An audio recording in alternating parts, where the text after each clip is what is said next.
I always thought my life was pretty normal, just like anyone else's. My name is Sarah, and I've spent the last 17 years married to Mike. We've got 3 boys, Jake, the oldest at 15, always buried in his books, Sam, the middle one, 13, a soccer fanatic, and little Max, 10, the comedian of the family. Our life seemed like a typical family's. I was a housewife, happy to be one, while Mike worked as the director of his family's company. We were doing all right, especially since I had some income from investments I made with the money my grandma left me.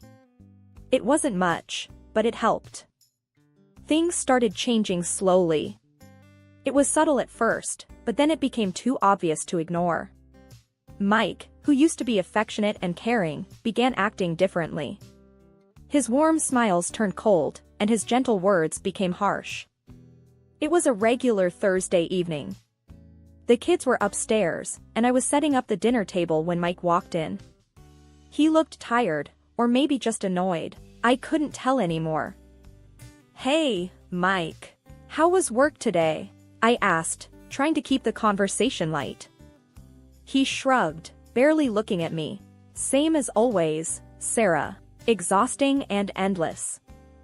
I handed him a plate of his favorite pasta, hoping to cheer him up. "Well, maybe this will help." He poked around the food with his fork, not eating. Then, out of nowhere, he said, "Sarah, have you looked at yourself lately? You've really let yourself go." His words hit me like a punch. "What do you mean?" I asked, my voice trembling a bit. "You know what I mean. You used to take care of yourself, look good. Now, it's like you don't even try." I felt my face burning. I'm taking care of our home, our kids. I don't always have time for myself. He scoffed. "That's just an excuse, Sarah. You could make the time if you wanted to." I was stunned. Mike never used to be like this. He was the one who always told me I was beautiful, no matter what. "I'm not some model, Mike. I'm your wife, the mother of your children. And that's exactly why you should try harder. Look at you.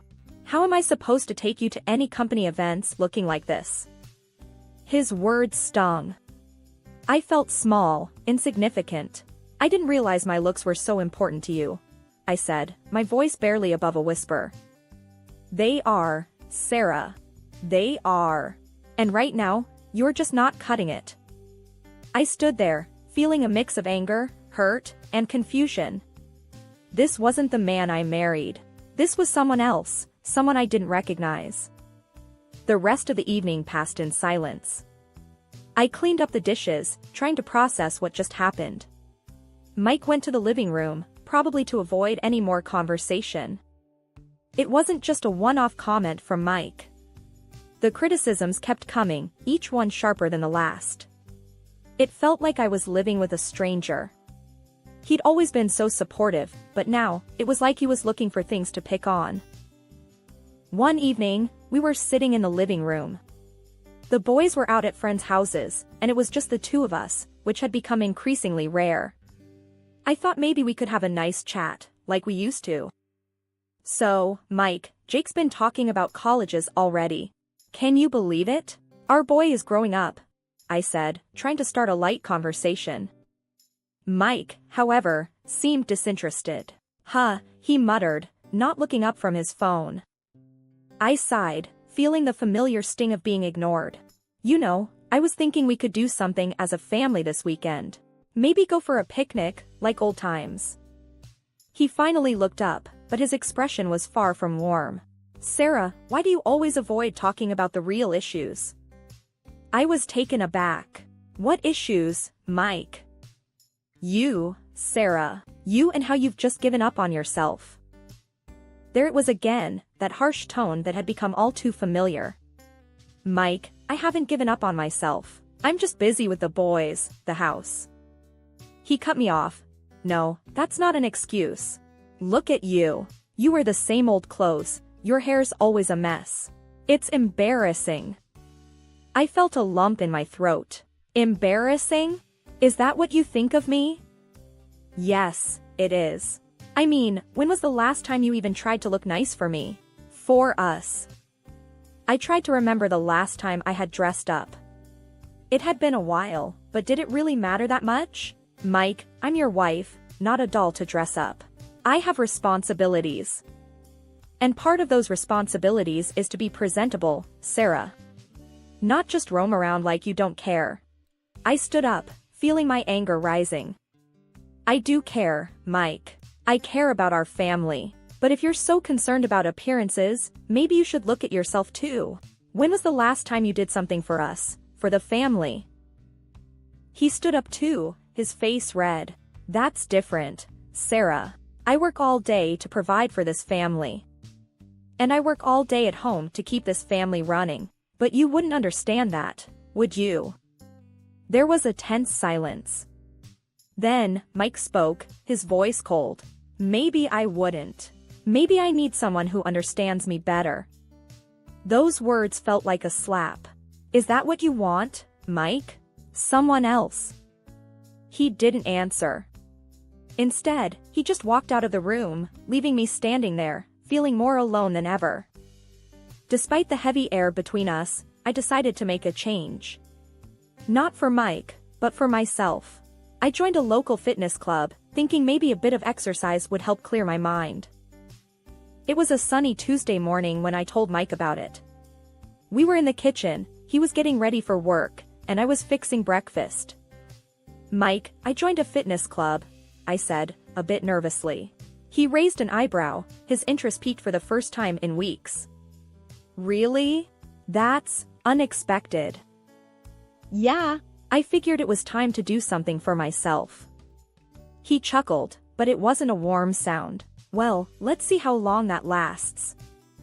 I bit my lip, holding back a sharp retort. I'm serious about it, Mike. He shrugged, finishing his coffee. We'll see, Sarah. We'll see. That conversation stayed with me as I headed to the fitness club. Determined to prove him wrong, I threw myself into the workouts. I started jogging in the park every morning, feeling a sense of accomplishment with each stride. One morning, a couple of weeks into my new routine, I was jogging in the park. The air was crisp, and I was pushing myself harder than usual. I wanted to get home before Mike left for work, to show him I was sticking to it.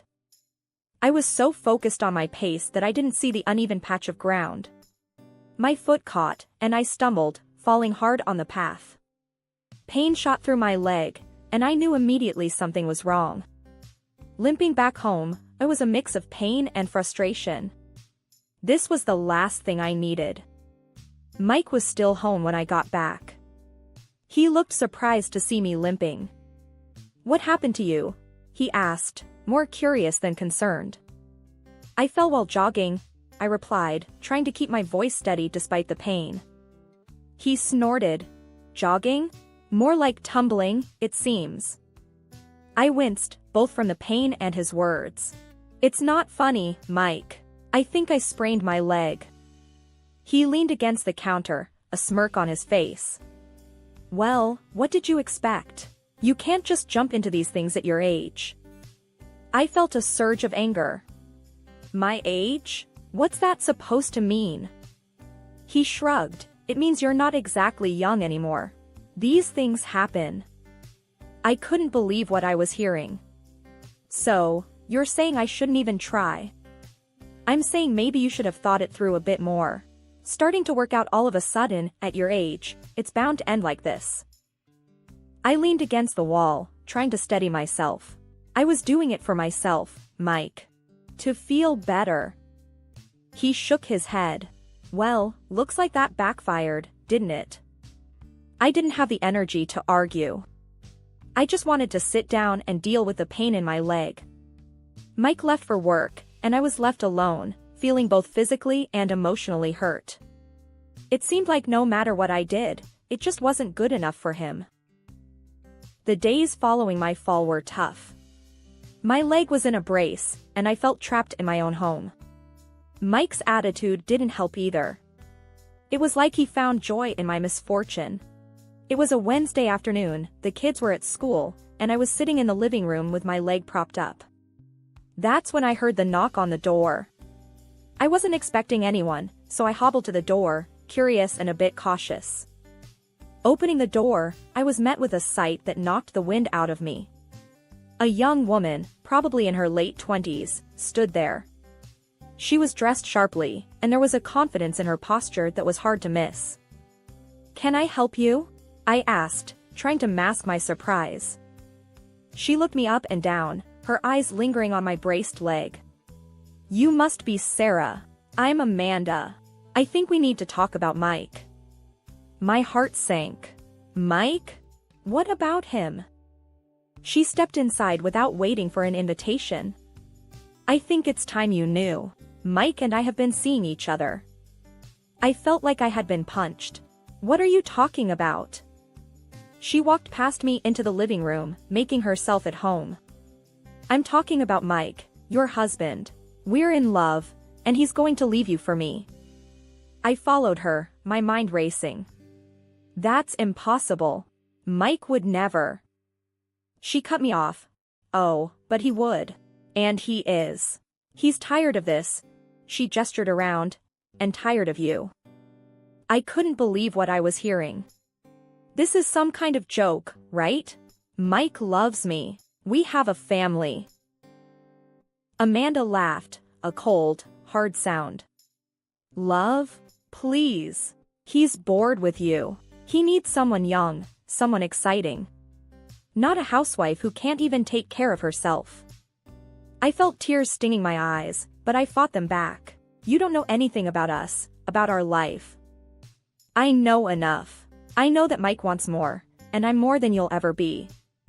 Her words were like daggers, each one cutting deeper. "You're wrong. He won't leave me. He can't." Amanda stood up, ready to leave. "Believe what you want, Sarah. But it's happening. Mike is mine now. And there's nothing you can do about it." She walked out, leaving me standing there, feeling a mix of shock, anger, and disbelief. That evening, when Mike came home, I confronted him. "Mike, we need to talk. Now." He looked surprised but nodded. "What's wrong?" "A woman came here today. Amanda. She said you're leaving me for her." Mike's face changed, and I knew. I just knew. "It's true, isn't it?" I whispered, the reality sinking in. He sighed, running a hand through his hair. "Yes, it's true. I didn't know how to tell you." I felt numb. "How long, Mike? How long have you been lying to me?" "It's not about the time, Sarah. It's about us, about what we've become." I shook my head, tears finally escaping. "What we've become? You mean what you've made us become?" He looked away, unable to meet my eyes. "I'm sorry, Sarah. I never meant to hurt you. But I can't stay in this marriage. I need more." I looked at him, the man I had loved for so long, and felt nothing but emptiness. "You want a divorce?" He nodded. "Yes, I do." It was like my entire world had crumbled in an instant. Mike, the love of my life, was leaving me for another woman. A woman who had the audacity to come to my home and tell me to my face. But in that moment, something inside me shifted. I wouldn't let this break me. I had my boys, and I had myself. Mike had made his choice, and now I had to make mine. "I'll give you your divorce, Mike.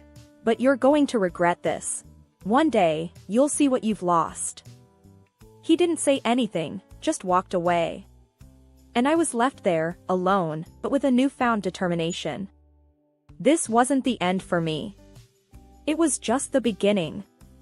In the days after Mike dropped the bombshell, my mind was a whirlwind of emotions. Betrayal, anger, sadness, they all took turns controlling me. But amidst this chaos, a bold idea started to form. I wasn't going to be the victim in this story. One evening, as Mike and I sat awkwardly in the living room, a room that once echoed with laughter and love, I decided it was time to confront the future. "Mike, we need to talk about the kids," I said, breaking the icy silence. He looked up, clearly uneasy. "Yeah, I've been thinking about that too. I've made a decision, I continued, my voice steady. I'm going to move out. Mike's eyes widened. Move out? What about the boys? They're staying with you, I said firmly. He was taken aback. What? No, Sarah, you can't be serious. They need their mother. I leaned forward, my resolve unwavering. They also need their father, Mike. And you need to understand what it takes to be a parent. Full-time, not just weekends or holidays. Mike ran a hand through his hair, clearly frustrated. Sarah, this is crazy. You can't just dump the kids on me and walk away. I'm not dumping them, Mike. I'm giving you a chance to step up. To be the father they deserve. Mike stood up, pacing the room. And what about Amanda? How am I supposed to explain this to her? I shrugged. That's your problem, Mike. You chose her. Now you have to deal with the consequences. Mike stopped pacing and looked at me, desperation in his eyes. Sarah, please. Don't do this. It's not fair to the boys. I stood up too, meeting his gaze. What's not fair is what you're doing to us. You made your bed, Mike. Now you have to lie in it. He sank into the couch, defeated. I can't believe you're doing this. I felt a pang of sympathy, but I pushed it away. This was about more than just me and Mike now. It was about our boys and their future. I'll come to see them, talk to them, but they need to stay with you, I said, my voice softer. Mike nodded, resigned. Okay, Sarah. If that's what you think is best. I knew this was going to be hard, on all of us. But it was a decision that had to be made. For the first time in a long time, I felt like I was taking control of my life again. I talked to the children and told them about my plan. They approved it, and ever made suggestions. Perhaps I was too cruel to them and my husband, but I needed to fight back, including for the sake of my son's future. After moving out, I found myself in a small apartment, a stark contrast to the house I had called home for so many years. The space was quiet, too quiet at times, but it gave me a chance to think, to plan my next steps. It wasn't long before the first phone call came. I was sipping coffee one morning when my phone rang. It was Mike, and he sounded frazzled. Sarah, you need to take the kids. I can't do this, he blurted out as soon as I answered. I took a deep breath, trying to keep my voice steady. Mike, we agreed. They're staying with you. But Sarah, it's too much. I can't handle it. Work is hectic, and Amanda, she's not coping with them around, he explained, his voice tinged with desperation. I felt a twinge of satisfaction, but I pushed it away. You wanted a life with her, Mike. This is part of it. The boys are your responsibility too. Mike's frustration was palpable. They don't listen to me, Sarah. They're always asking for you. It's a mess here. That sounds like parenting, Mike. Welcome to my world for the past 15 years, I replied, a hint of gloating in my voice. There was a pause, then Mike said, I didn't think it would be this hard. Well, it is. You'll have to figure it out, just like I did. We ended the call shortly after, and I couldn't help but feel a sense of vindication. Mike was finally getting a taste of the life he had always taken for granted. The next call came a few weeks later, this time from Amanda. Her voice was high-pitched and frantic. Sarah, you have to take these kids. They're unbearable. They don't listen to anything I say. She practically screamed into the phone. I couldn't help but smirk. They're just being kids, Amanda. What did you expect? They're ruining our life, Sarah. Mike is always tired, and we never have any time together. It's like living in a zoo, she complained. I leaned back in my chair, enjoying the moment. Well, Amanda, maybe you should have thought about that before getting involved with a married man with 3 kids. Amanda huffed. This is your fault, Sarah. You should be taking care of them, not me. I shook my head, even though she couldn't see me. No, Amanda. This is the life you chose. You wanted Mike, and everything that comes with him. Deal with it.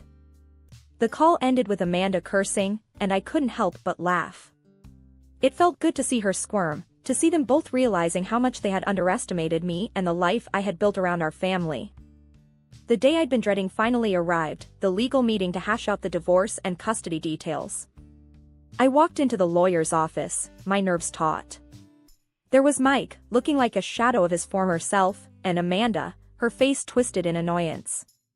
My lawyer, Mr. Harris, gave me an encouraging nod as we sat down across from them. The mediator, a no-nonsense guy, started off with, "We're here to discuss custody arrangements first." Mike cleared his throat, looking anywhere but at me. "I want joint custody. I can't handle them full-time." I almost laughed at the absurdity. Really, Mike? After all your big talk?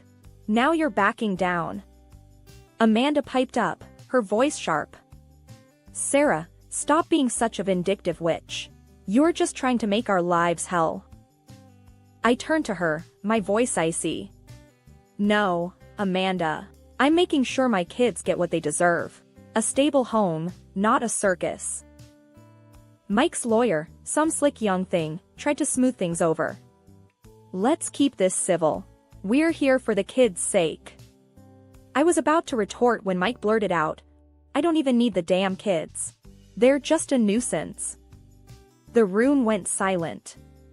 Even Amanda looked at him, shocked. That's when Mike's father, who'd been silent till now, erupted. "You ungrateful brat," he bellowed at Mike. "I'm cutting you off. No more money, no more cushy job at the company. You've disgraced us." Mike's face drained of color. "Dad, you can't do that. I need that job." His father was unmoved. "You've made your bed, now lie in it." Turning to the mediator, I said firmly, "I want full alimony for the boys. They shouldn't suffer because their father's a selfish coward." Mike's lawyer started to protest, but Mike shut him down with a wave of his hand. "Fine, she gets what she wants." Amanda was silent, her earlier bravado gone. She looked from Mike to his father, realizing the gravy train had just derailed. As we wrapped up, I felt a strange mix of triumph and sadness. It wasn't a win, not really. But it was a step towards a new life for me and the boys. The dust had settled from the legal showdown, and I was starting to build a new life in a spacious apartment I had rented for me and the boys. It was different, but it felt like a fresh start. One evening, while I was unpacking some boxes, there was a knock on the door. I opened it to find Mike standing there, looking miserable. "Sarah, can we talk?" he asked, his voice low. I hesitated, then stepped aside to let him in. "Make it quick, Mike. The boys will be home soon." He walked in, glancing around the new place.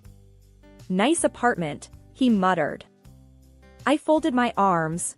"What do you want, Mike?" He took a deep breath.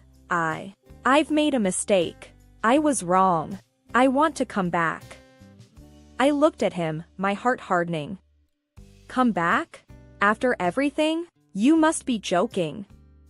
He shook his head. "I'm not. I've lost everything, Sarah. My job, Amanda left me. I've got nothing." I felt a pang of something, but it wasn't enough to sway me. "You made your choices, Mike. You have to live with them." Mike's eyes filled with tears. "Please, Sarah. I'm begging you. I need my family." I sighed. "Your family needed you, but you walked away. You can't just come back because you're alone now." Mike looked defeated. "So, that's it? We're really over?" I nodded. "Yes, Mike, we're over. It's time for both of us to move on." He stood there for a moment longer, then turned and left. I watched him go, feeling a mix of relief and sorrow. But mostly, I felt free. Later that night, as I tucked the boys into bed in their new rooms, Jake, the eldest, looked up at me. Mom, are you okay? I smiled, stroking his hair. Yes, Jake. I'm more than okay. We're going to be just fine. He nodded. I'm glad. I like it here. It's different, but it's good. I kissed his forehead. Different can be good. We're starting a new chapter. As I turned off the lights and left their room, I knew that this was just the beginning. A new beginning for me and my boys. We had each other, and that was all we needed.